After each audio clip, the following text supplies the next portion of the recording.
Government officials insist that this is an isolated incident. Government officials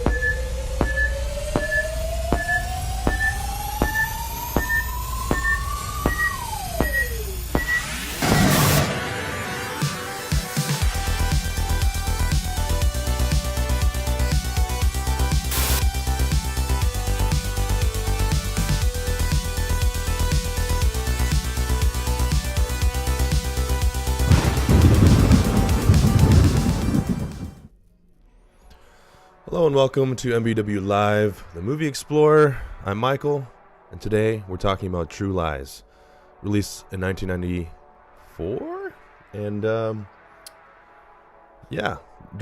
written and directed by James Cameron. Yes, 1994. Sorry, I'm a little thrown off because my streaming thing's acting up and not working properly right now. Somehow it says I'm not live, even though I am, as you can see me right now, and my chat's not working. So anyway, True Lies, that's what we're talking about today. And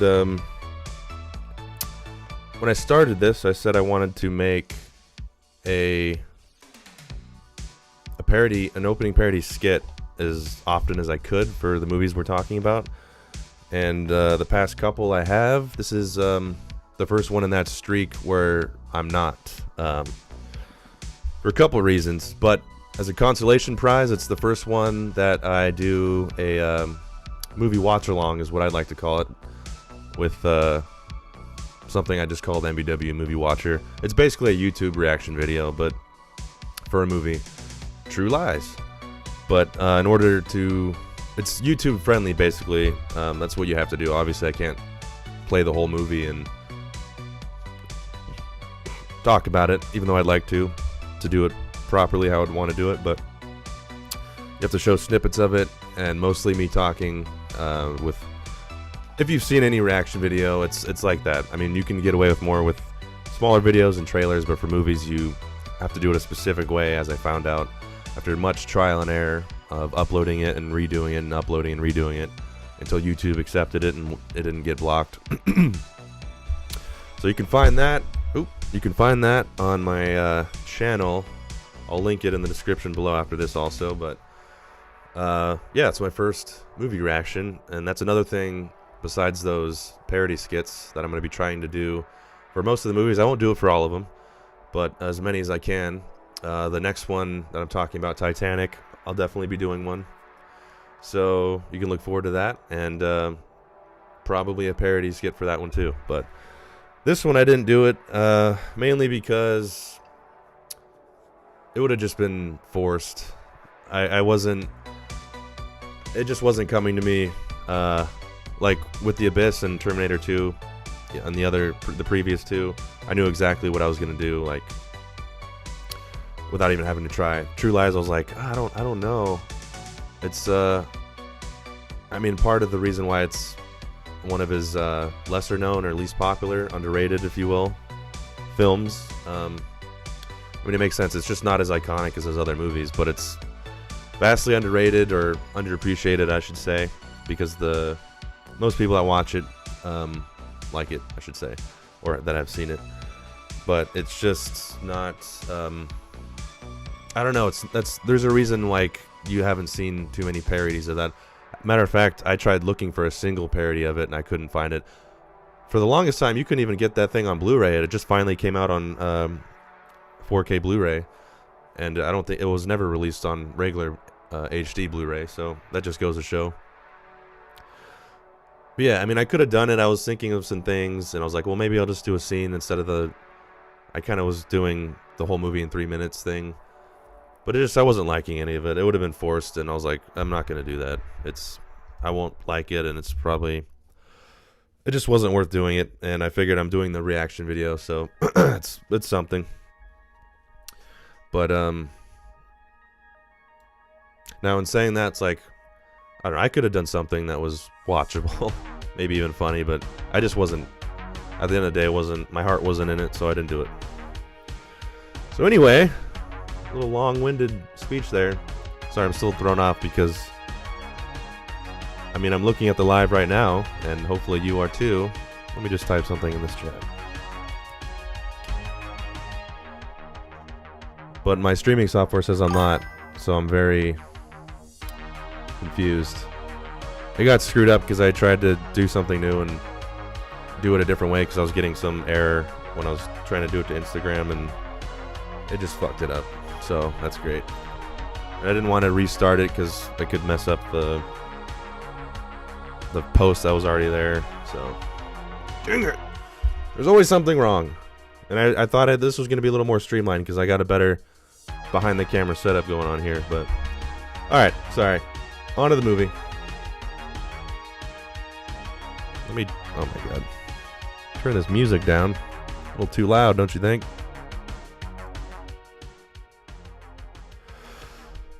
If anyone, if you happen to be watching now, if you could type something into the chat, that would be great, so I can know I'm not crazy and know it's working. Say I suck. I don't care. Okay, so True Lies, quick little summary. A fearless, globe-trotting terrorist battling secret agent has his life turned upside down when he discovers his wife might be having an affair with a used car salesman, while terrorists smuggle nuclear warheads into the United States.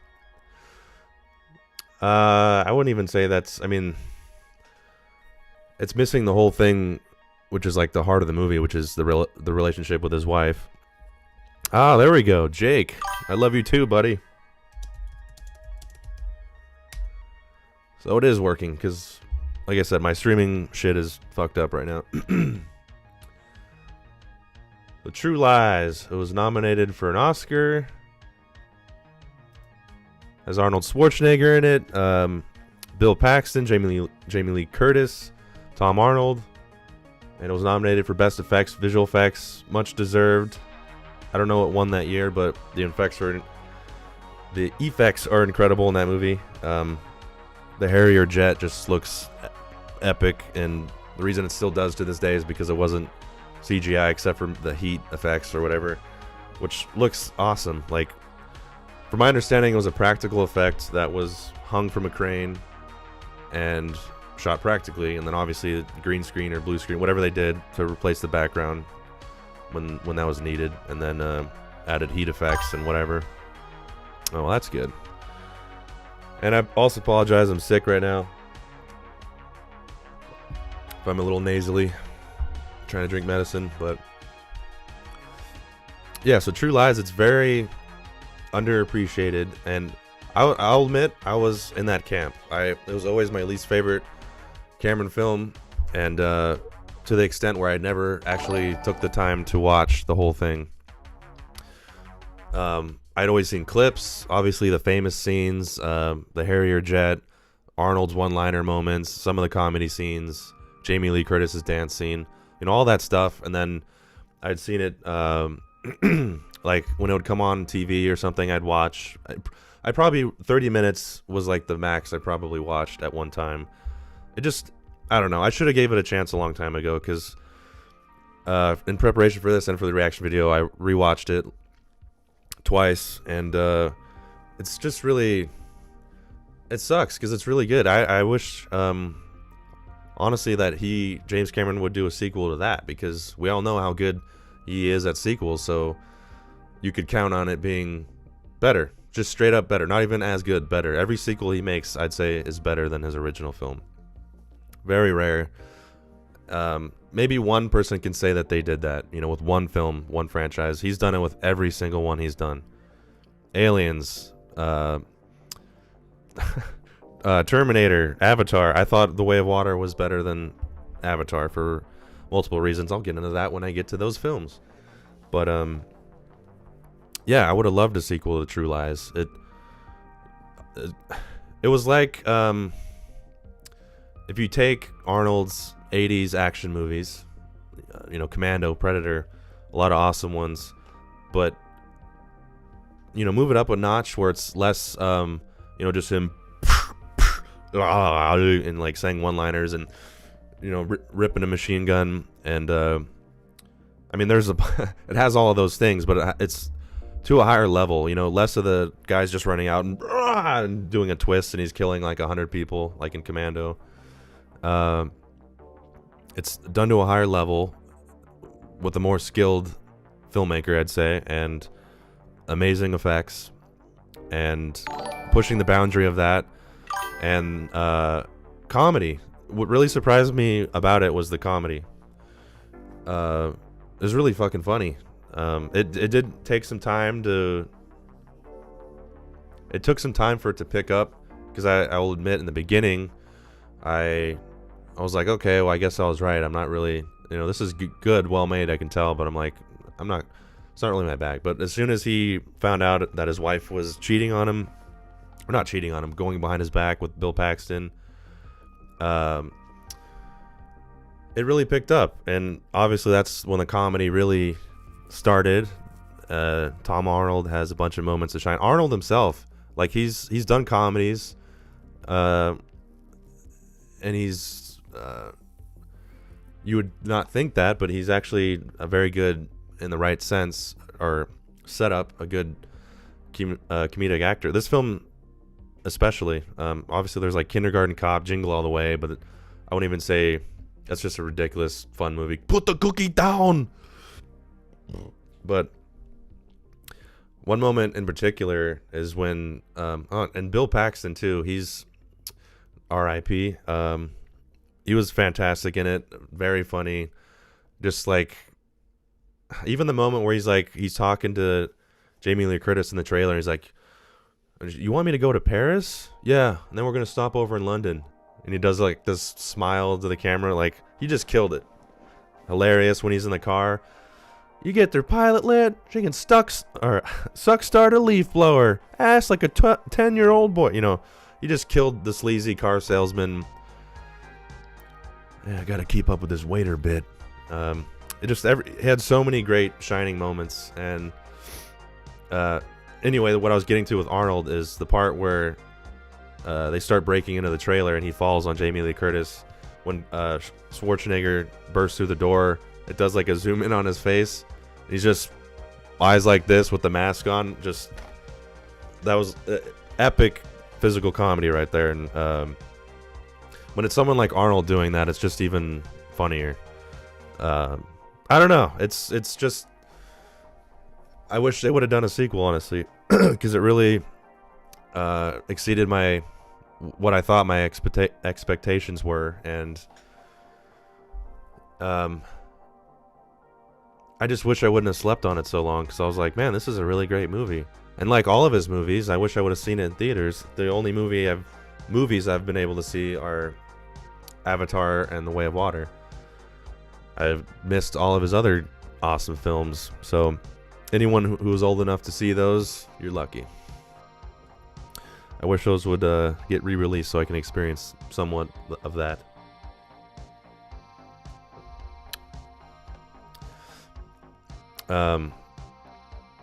And I did think like, oh, that's another problem with doing a parody. You can't really parody something that's already comedic. You can just kind of reenact a scene in a different context, and that makes it funny. But anytime a comedy tries to get parodied, it's just usually lame. So, and not that movie's a complete comedy, obviously it's action comedy, but all stuff that just made me realize I don't want to do that for that film.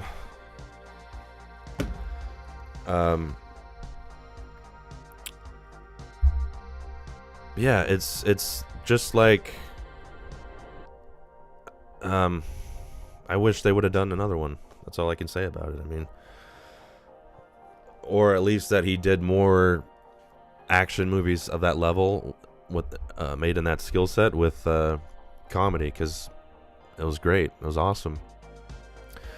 would have been a great experience in a theater. You know, because you're getting all the blockbuster, amazing effects, action, and then comedy. I'm sure people were roaring in that theater. And then Jamie Lee Curtis was awesome. At first, she's, you know, kind of playing a, I don't know, just nothing spectacular, the wife character. But then, of course, she comes into her own as the movie goes on. Has great comedy moments as well. Probably the most famous in that movie is when she tries to shoot the Uzi and it goes up and then drops it. And she's like, "Ah," as it's going down the stairs, and it kills all the guys. Another awesome comedic moment. And so Cameron wrote it with 2 other writers, Claude, Zidi, Simon, Michael. I don't know. There's like 2 little things over the E. So maybe most of the comedy came from those 2 writers.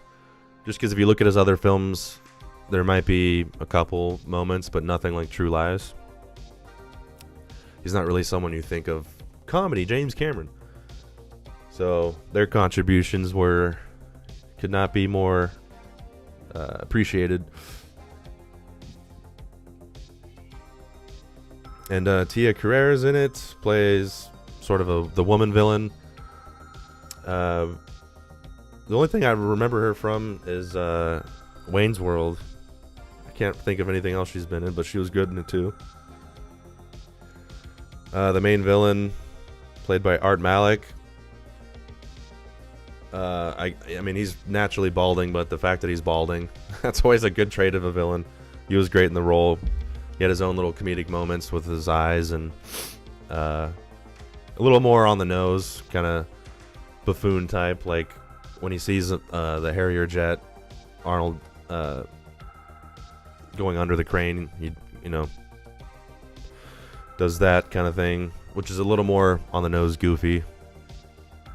But, you know, he still has his moments, and he all the terrorists are not really played, I wouldn't say they're stereotypical, but they're not made to be like serious threats.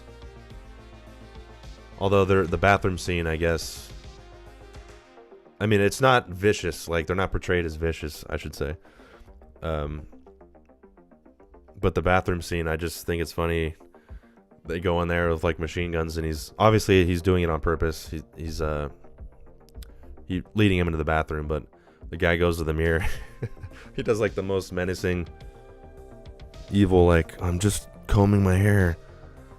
Just, I don't know, that kind of stuff wasn't done for comedic effect, but it's just funny because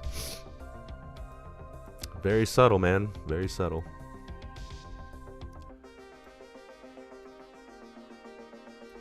I don't know. Cameron's like an anomaly, man, because every movie he does, there's always something. He's like pushing the boundary in some respect to an effect, or what you can do in movies, I'd say. And this one, it was the Harrier jet. And honestly, the nuke, like, there's this the shot where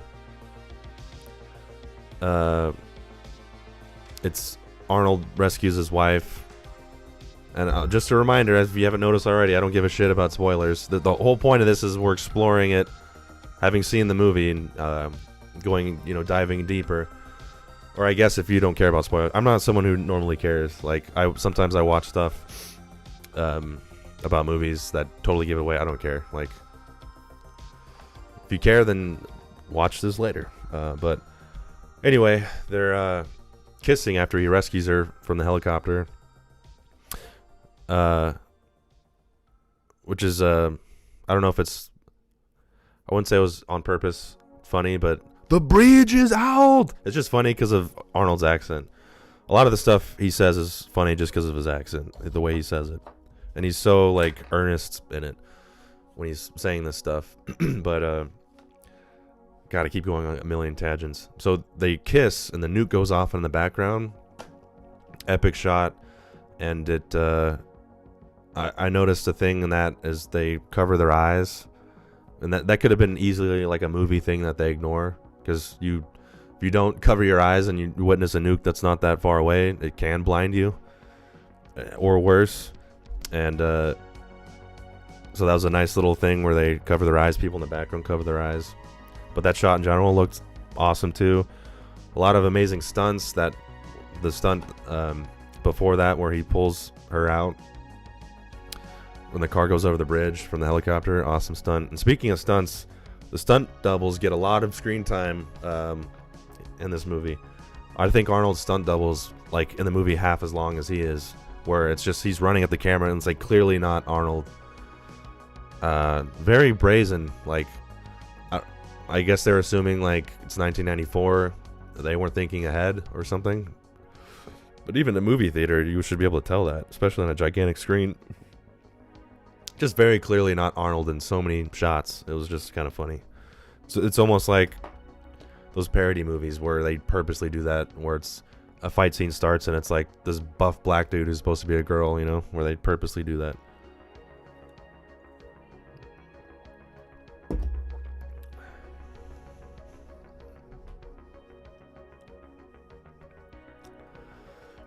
Oh, thank you.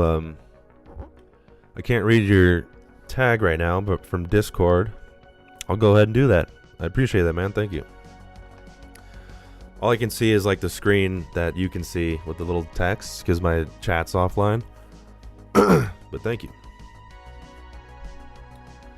So, oh, and apparently Arnold almost died while making this movie from the horse. He was the horse got startled, and I guess the moment where he's on the building, or then again, I don't think they were actually on a building when I shot that, but somewhere at some point in time, the horse he was riding got startled, and it was running off. He couldn't control it, and he was able to slide off the horse, but there was someone there, his stunt double, to catch him, but he slid off the horse and he was like going over the edge of something with a 30-foot drop. He might not have died, but it would have fucked him up. And apparently his stunt double was there just in time to grab him, and like literally almost like the movie where he's dangling with the horse to pull him up. That like happened in real life essentially. So he almost died or got severely fucked up. 30-foot drop. When someone weighs a lot, obviously that's going to do more damage if you take a fall like that. It's always crazy to hear stuff like that. But let me pull this up here.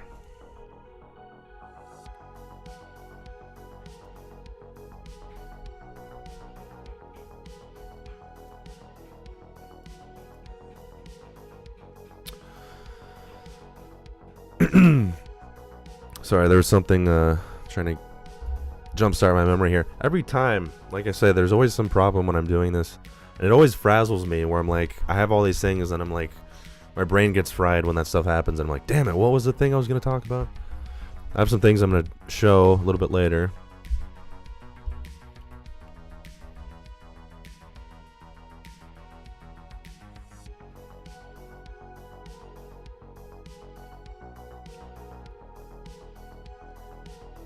I guess while I'm doing this, I'll just reaffirm how sad it is that Bill Paxton's not around anymore. Such an awesome actor, which I feel like he was underrated too. He was really great. And clearly had comedic chops too.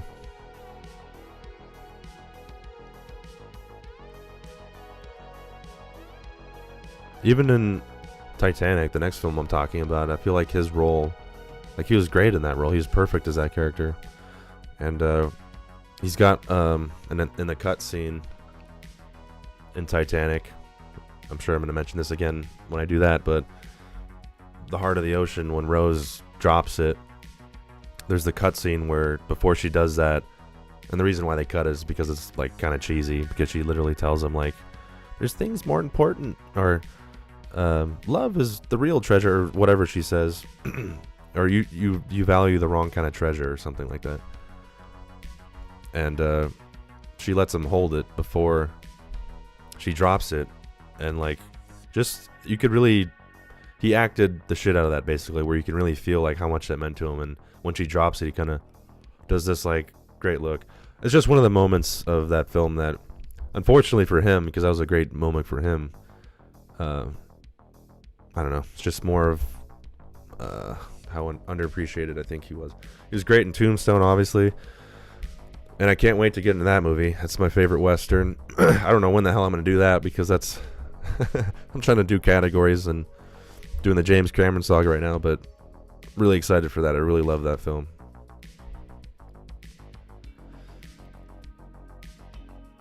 Oh, here we go. I'll put this up on the screen.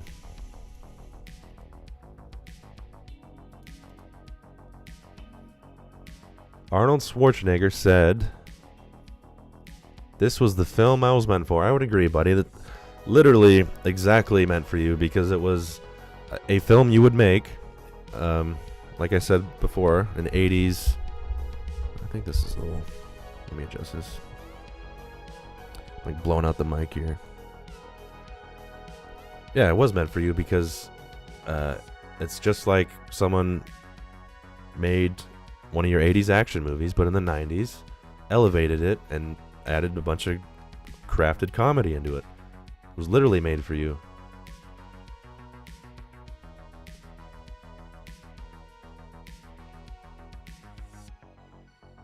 Oh, Elisa Dushku, that was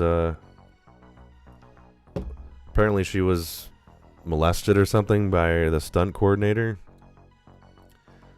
I don't know if anything ever came of that. I don't think there is proof of it, or I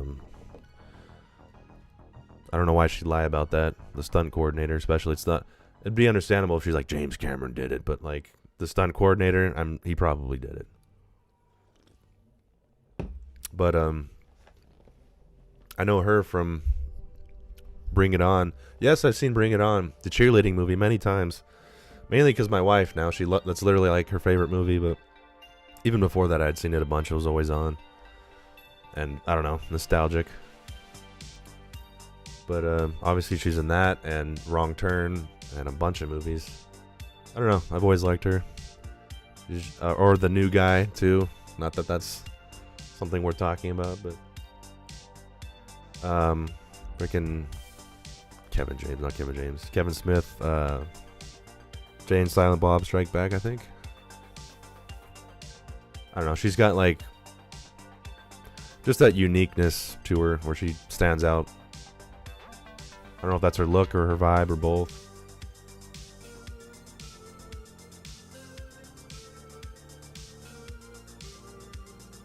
Oh, Tom Arnold, I've never been a big Tom Arnold guy. I mean, he's funny, but in this movie he's funny. He got a bunch of funny moments, but apparently the scene where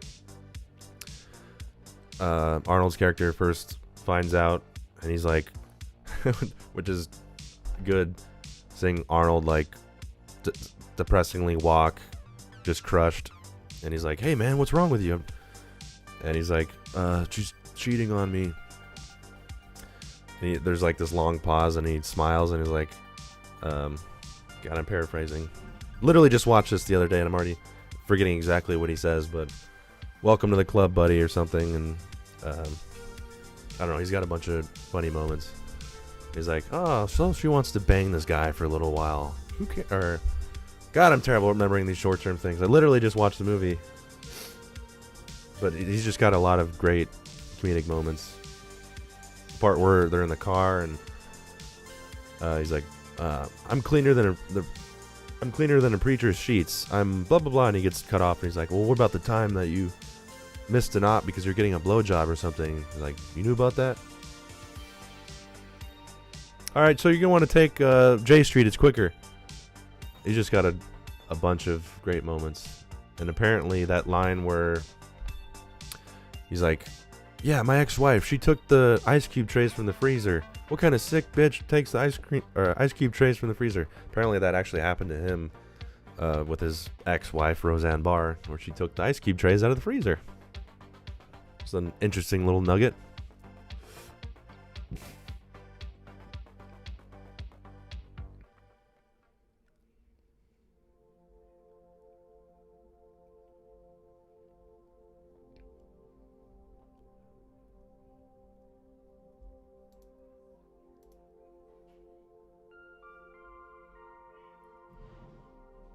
Oh, and it's this is just kind of funny on its own right, because a lot of it's just one of those things where maybe you don't know someone's English, because every movie you see, they're talking like with an American accent. I know some people, like with Christian Bale, they'll like see all of his movies where he has an American accent and then see him speak English or in an English accent. Like, what? He's English? But the guy who plays the terrorist, Malik, I was watching, which I'll show a little bit of it, but the behind the scenes, and he's someone I didn't know that about, but you know, in the movie he's like Crimson Jihad, and he's got this like thick, whatever Arabic accent, and then they cut to him, and I think they even show a clip of him, and then cut to him with an interview, and he's like, so I go, or I can't even do it. He's got an English accent though, but it's like, I don't know, it's just funny. Crimson Jihad, and why can't I do an English accent right now? Maybe it's because I'm sick. I can normally do one, but it's like I'm doing it like terribly. Governor, I can do it better than that. At the time he did this film, okay, a little bit better. I don't know. It's funny though.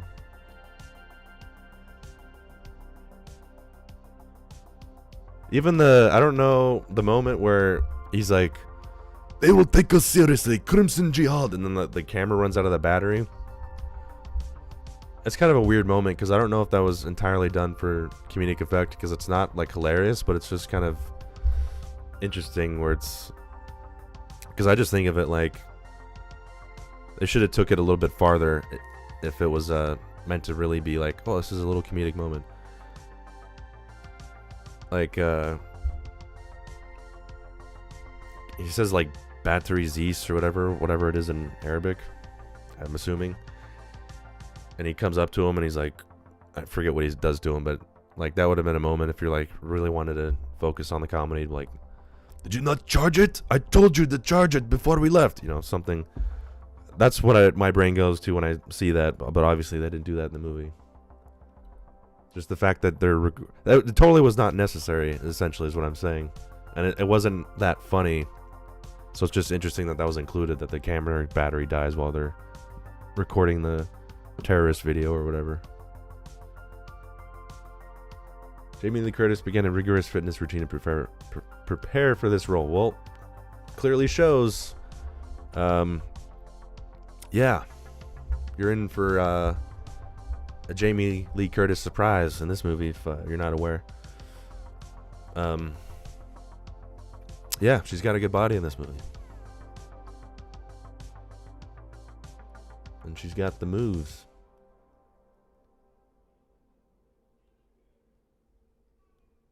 That's a funny little moment, scene on its own, obviously. And he's playing the recording of the French guy. Take off your clothes. Go on. Terrible French accent, but. And apparently the tape recorder scene, or he drops the tape recorder and like quickly picks it up. Apparently that wasn't scripted. The moment where she falls when she's doing the dance and gets back up quickly, she meant to do that, but I guess they didn't tell Arnold about that. So his reaction, where he's kind of like sitting there and he goes, and then he goes back quickly. Apparently that wasn't scripted because he thought she really fell. You don't sound like you're from London. Yeah, well, I'm off my game right now. I normally can do a decent English accent and Australian.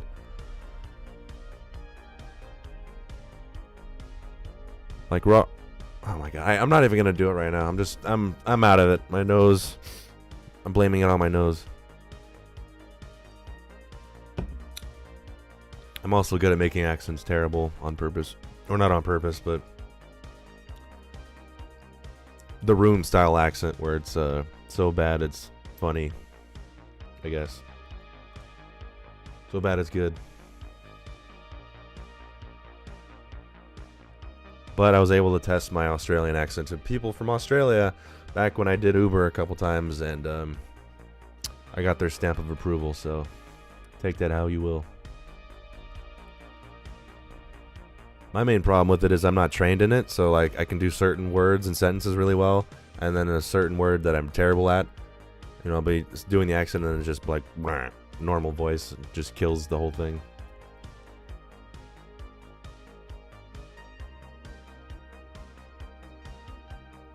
U.S. Marine Corps provided the Harrier aircraft and the pilots for the shoot. That's always cool. I mean, it's a cool jet. Being able to just lift off without a runway. Again, that's one of the things. He always does that. He introduces something or creates the effect that wasn't there before, or at least to the extent that you see it.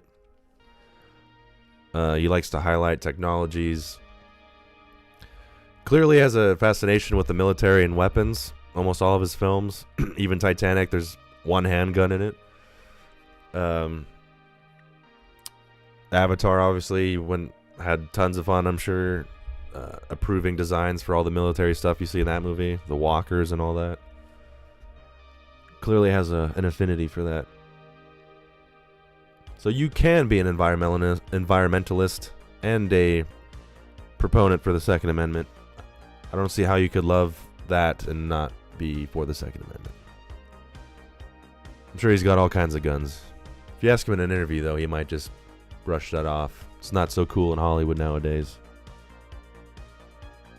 At least personally. They'll still shoot the shit out of people in rated R movies, blood packs, blah, Deadpool, gore, blah. But guns aren't cool.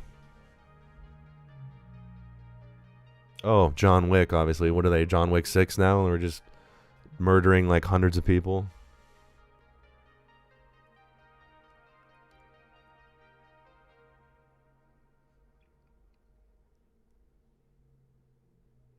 Oh, that's a great little moment in this movie, too. Where she asks, have you killed anyone? Yeah, but they were all bad. Great line, delivered greatly by Arnold.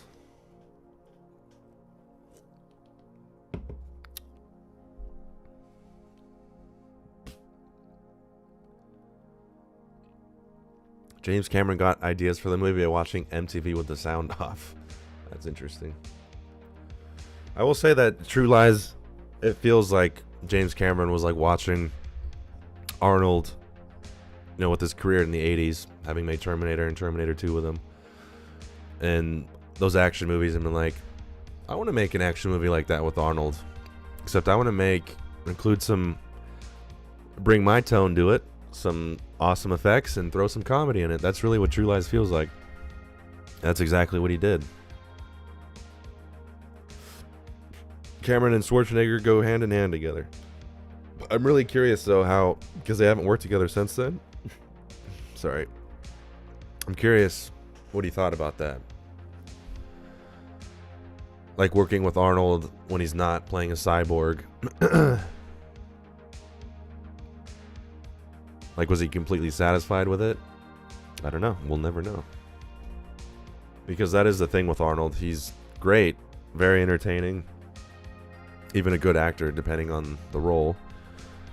But he's not meant for everything, and it can be goofy depending on what it is. If he's not used right, it could be terrible, because he's got this accent, you know. Even with the Terminator, you shouldn't think about it, but if you really think about it, being a infiltrator cyborg who's John Connor, like, it's not, why is he sound like that? Especially when he can mimic any voice. He mimics John Connor's voice in T2, and in T1 he's like mimicking voices on the phone. So why is his default voice this like Austrian guy? You shouldn't think about it because he's great, but it's just like one of those things. He's used right, so it doesn't matter. But if you used him wrong, that could kill it.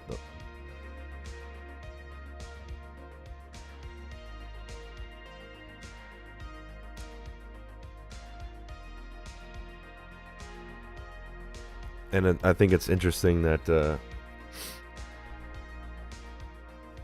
or not interesting, but it's funny that he got Bill Paxton to play that role, because it's like, clearly they're friends, because not only did he do the movies that he did with him, Aliens, True Lies, Titanic, but he went on that expedition, Ghosts of the Abyss, with him, and if they weren't actually friends, I don't know if he would have. I mean, there's a reason why he chose him too. It's not just because he was in Titanic and an actor. Because if you really wanted to bring tons of star power to it, like there's way bigger names than Bill Paxton. He did it because they're friends, and he was interested in it. He must have been. So it's just funny that he's like, "Hey, I got this role in True Lies. I know you'd be great for it." It's like you're playing this douchebag who's pretending to be secret agent to get girls, and you have a little dick. You in? You in? Okay, sweet, man.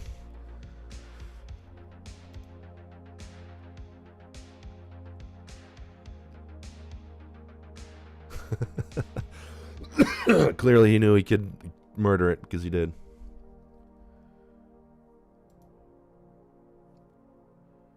Alright, so let's get into a little bit of these interviews here. Great scenes, and I couldn't help but notice how many explosions, machine gun battles. Have you ever been on a movie set that was so loud as this one? No, I've never heard anything louder than when I was inside the compound hangar when all of the terrorists are shooting their machine guns off at once, when Arnold and I are up on top. It was a din that I've never heard. So loud. Now, you wear a rather revealing outfit in the movie. Now, when you're shooting day in and day out with that type of short outfit, how difficult is it for you? You mean the little dress or Yes, the G-string in the bra? We'll dress first, and then we'll talk about G-string. Well, I mean, I knew that from page 60 or 70 in the script to the end of the script, she's in this little black dress the whole movie. So we designed the dress very specifically that, we had one for me to run in, one for me to sit in, one for me to jump in, one for, we had to build them differently because, obviously that type of a dress you can't run barefoot through minefields in.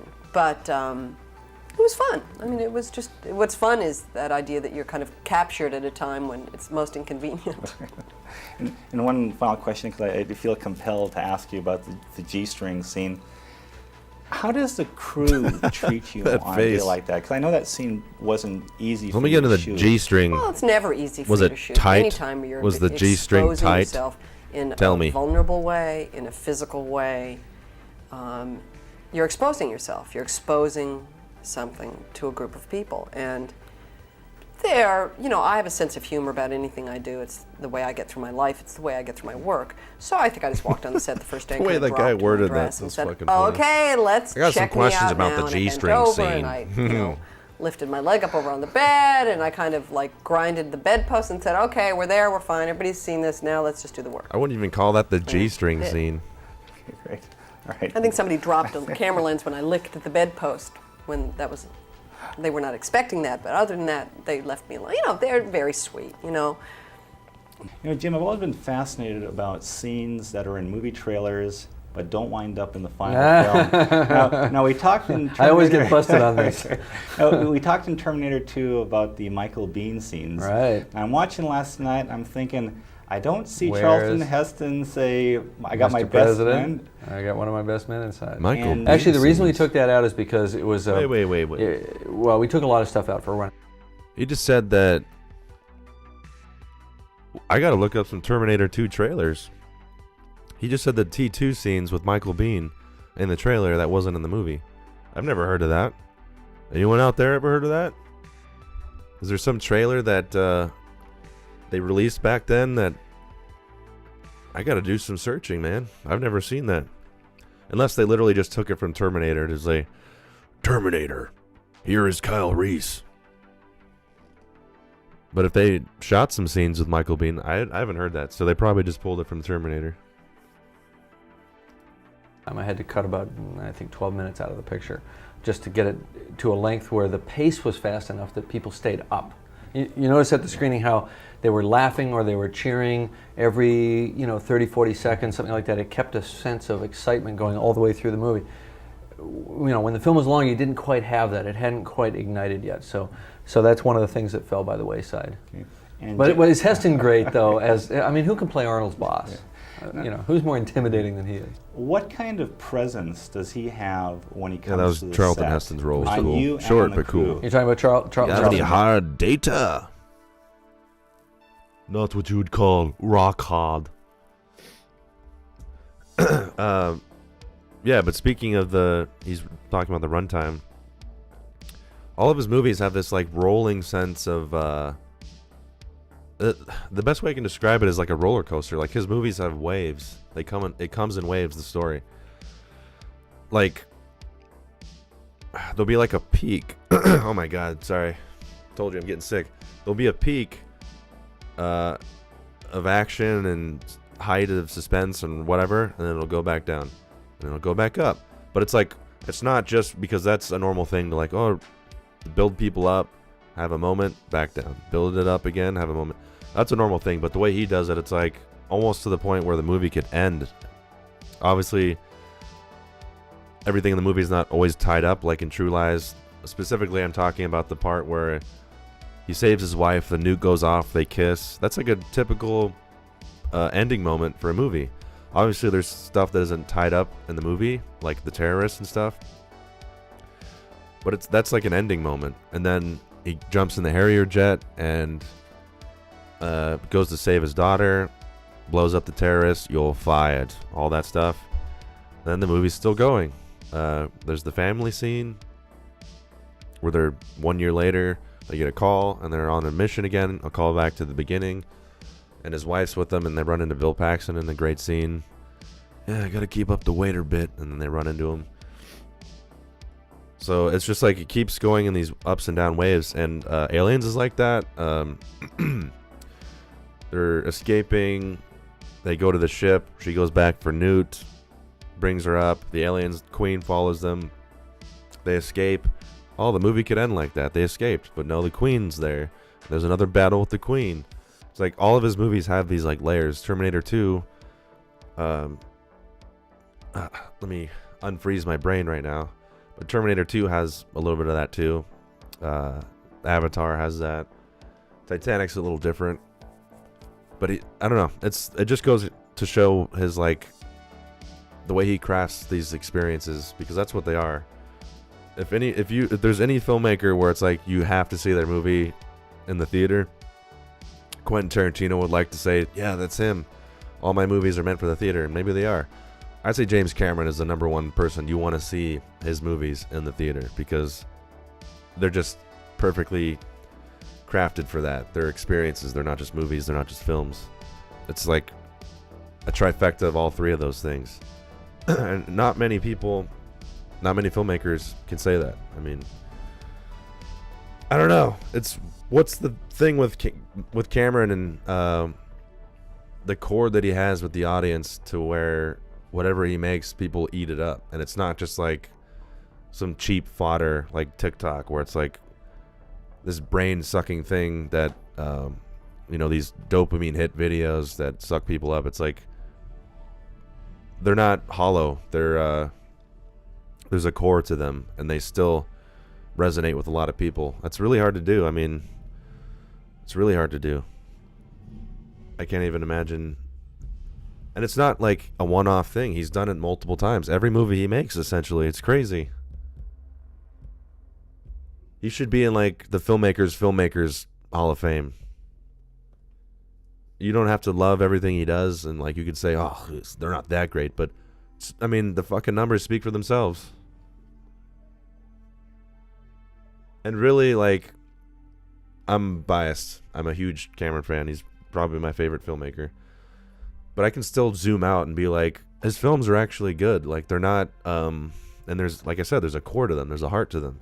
They all say something, usually about some, different forms of love, relationships.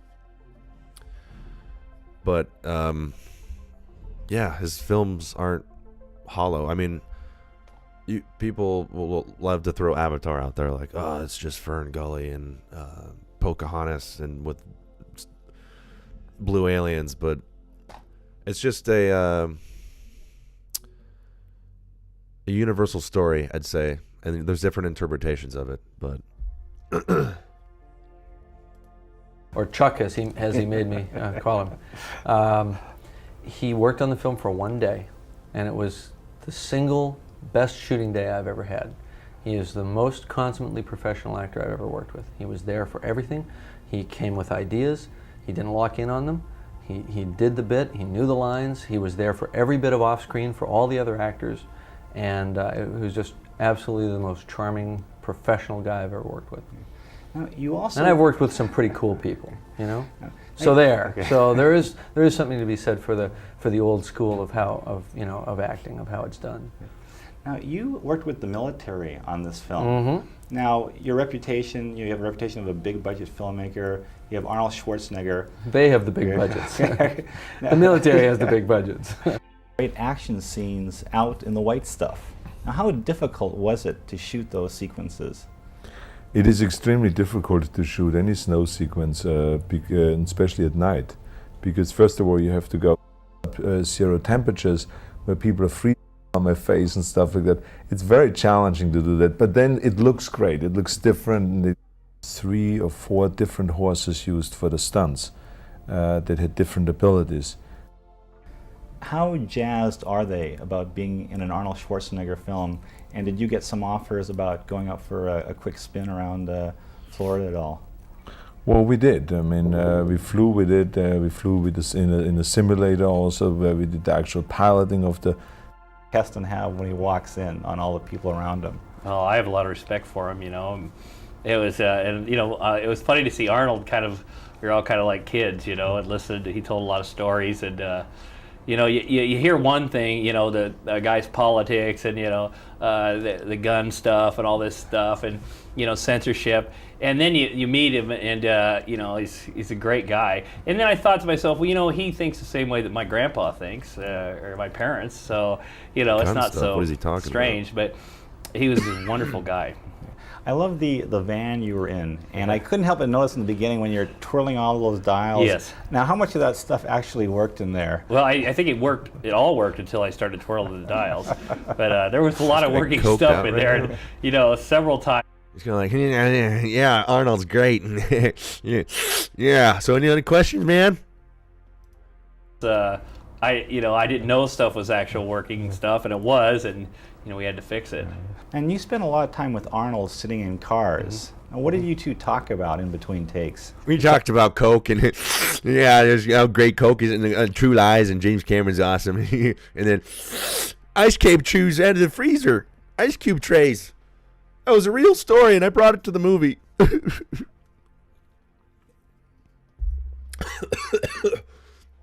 Sorry. Tom Arnold. I can't say I love you, but I do in this movie, so congratulations. You did great. Maybe that's just how he is, but that seemed, he seemed like he was coked out to me.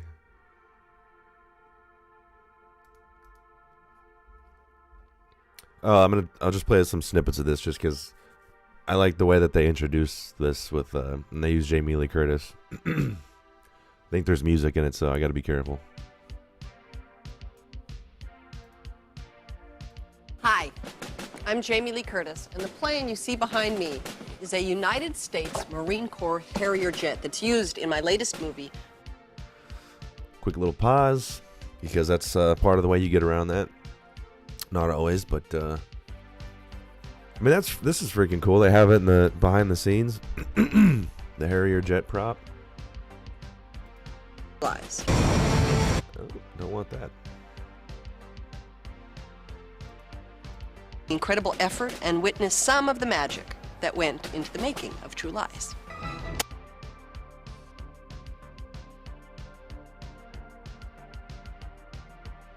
Yeah, this thing definitely get flagged if I play too much of it. It might even get flagged just from this. I don't know. When you think international superstar, you can sum it up with one name: Arnold. You see your contact yet? Not that Arnold. Schwarzenegger. Not the coked out Arnold.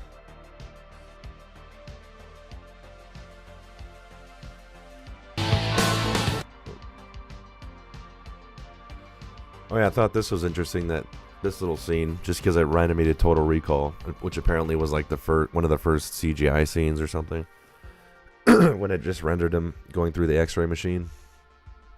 This is like the same exact thing.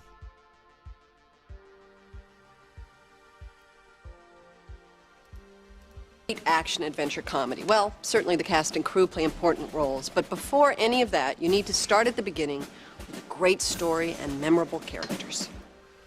Well, it had all that. It had all that. I may have to leave suddenly.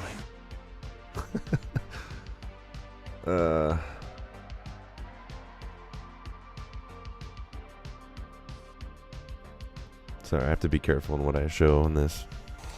All hygiene? When I was a kid, you know, in the 60s, I loved all the spy thrillers. Harry, what's going on? I was just gonna ask Harry. Yeah, and that's another thing I would say about this is it feels like James Cameron's take on an American James Bond with comedy in it. And he just said that there. I always loved spy films growing up. In the 60s. Sounds like James Bond to me. Of course, James Bond, if he could bench like 500 pounds.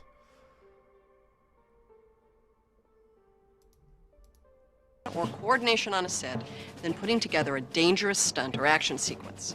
Take a look at this and I think you'll understand what I mean. The stunts in this movie were, there were a lot of them. There sure were. A lot of stunt doubles. I should have shared the screen credit with you.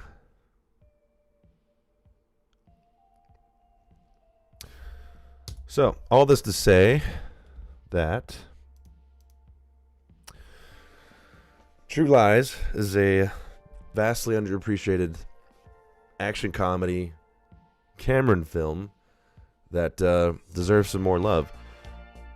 It finally received the 4K Blu-ray release, controversially, because they apparently, I haven't seen it, but I've seen clips. They use like AI upscaling, which I myself have a program like that. I'm curious whatever studio they used for that, because I feel like if they use the program I have, it actually might have been better. But from what I've seen, the AI upscale removed far too much noise, so people look waxy, and it added like these artificial details, and it like gets tripped up on certain scenes, and like things don't look natural, like a mouth over here, you know, stuff like that. So apparently the 4K transfer, you don't have very many options. It's that or DVD. That's all you can get True Lies in, or you can stream it, which honestly that's probably your best bet. Just stream it on Amazon or wherever it is, or Disney, or I forget where I streamed it, because that looked fine to me. I mean, it was HD at least, and it still had the noise, like the film grain and stuff. No AI weirdness. That's how I'd watch it. But you can get it on 4K Blu-ray if you don't care about AI weirdness.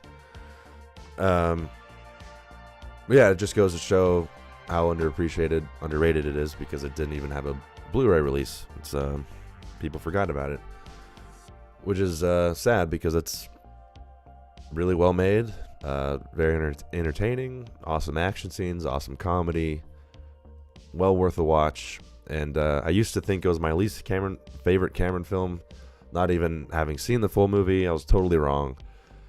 I can't say I even have a least favorite now. If anything, it's just, you know, if I had to rank them, it would be tied with the Abyss for me.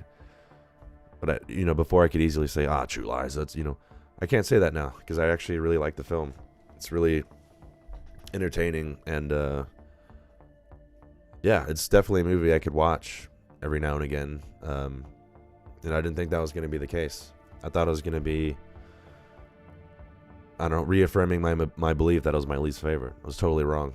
And like I said, I really wish they made a sequel. I think it would have been pretty epic if Cameron made a sequel to that.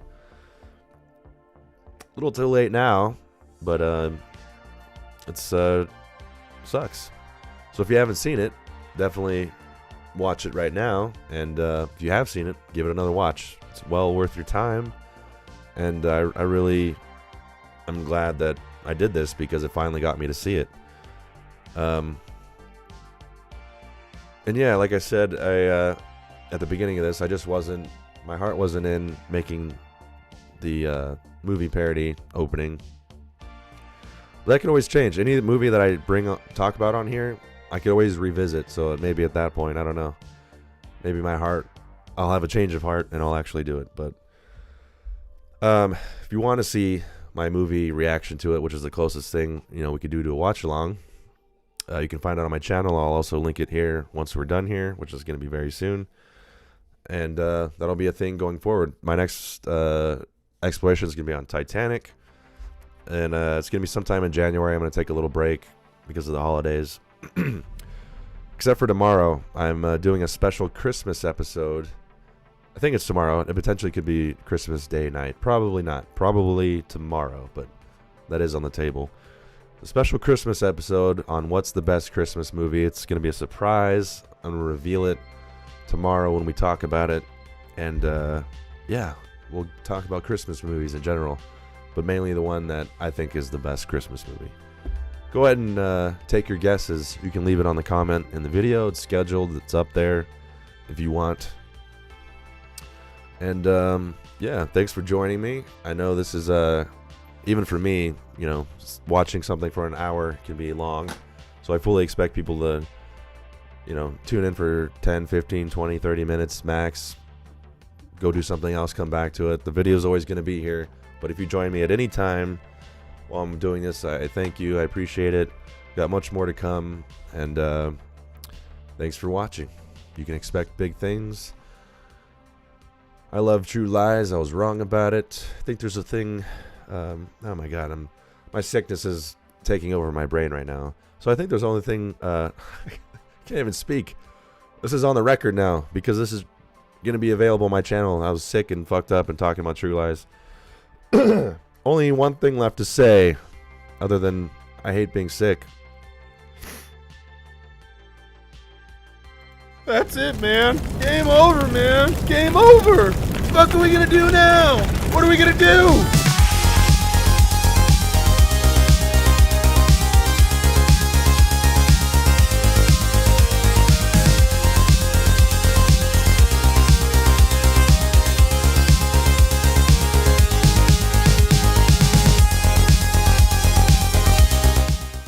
That's it, man. Game over, man. Game over. What the fuck are we gonna do now?